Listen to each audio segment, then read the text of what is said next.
In this simulation, I am going to measure the Bluetooth modulation characteristics of a basic data rate Bluetooth signal.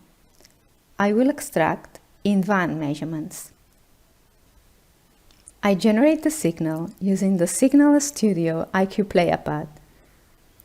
I can access the model parameters with a double click. They include timing information. If I select time from source data, the data rate specified in Signal Studio will be passed to Dataflow for processing. I can also choose between repeat or single pass mode. Selecting repeat will play the signal repeatedly. With this button, I can directly launch Signal Studio. In the Signal Studio dialog, I can select the format. I pick Basic Data Rate. From here, I can also modify the oversampling ratio. I will use 15. With a higher oversampling ratio, I could cover more bandwidth. In the packet configuration window, I can select the link type. I pick ACL, Basic Data Rate. Then I can set the packet type. I choose DH1. The packet data type can be standard or all data. I set it to standard. In payload settings, I can choose the payload distribution to be single packet or multiple packet, which will determine the total length of the waveform generated. In payload data, I can choose PN9, PN15 or user-defined. Here, the data length is 216 due to my previous configuration settings. And as I picked single packet, I have 216 bits in a packet.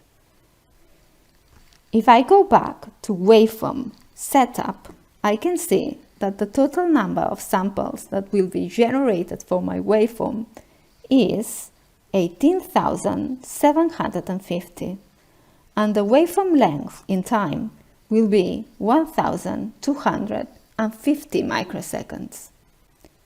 I then click OK to save the configuration and OK to save it in PathWave system design. The signal generated is passed to the modulator, which upconverts it to the RF frequency specified by the oscillator pad, which also defines the transmission power. Then the signal is amplified and collected by the M90XA sync pad. Double-clicking on this block, I can define its parameters. First, timer start. If at the beginning the signal displays transitions, like filtering effects, I may set a non-zero time start. When setting time stop, I must ensure that the required signal length is captured. It should be large enough to cover at least one whole packet for the M90XA software to modulate the signal properly. As signal standard, I pick Bluetooth. The connection mode parameter tells the model whether the M90XA software is on a remote PC or not. I have it locally installed. I have to enter the port number for Skippy commands. Here, I specify the dataset name that will store the M90XA measurements. It can be the same as the Dataflow simulation dataset name.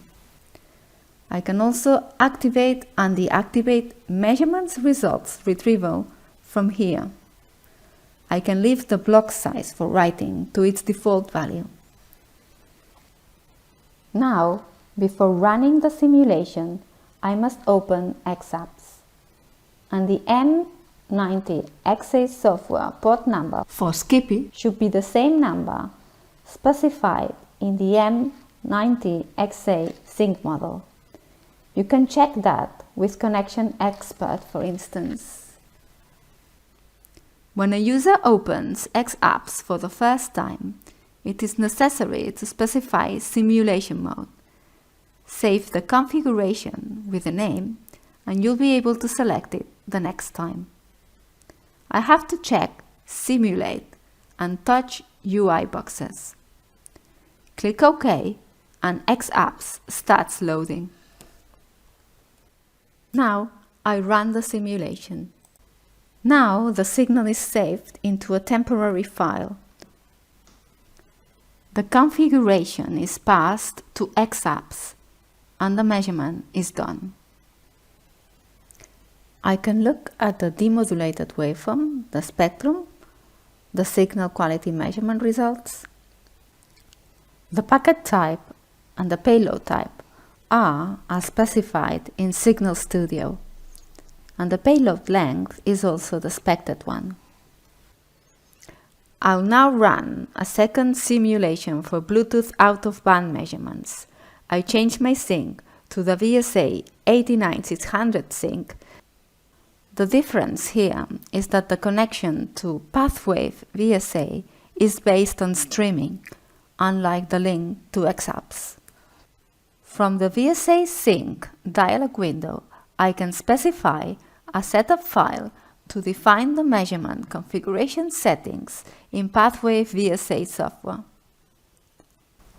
I must set continuous mode to yes if I want to see the measurement repeatedly in VSA. When I run the data flow simulation, the VSA is called and launches automatically. I can see signal power at different bands. I will now add an interferer at 4 MHz from my carrier and look at out-of-band emission. I reconfigure the VSA measurements to view more bands, but this time sending skippy commands to the VSA software instead of using a setup file. I run the simulation and can identify the undesired signal at 4 MHz from the main channel.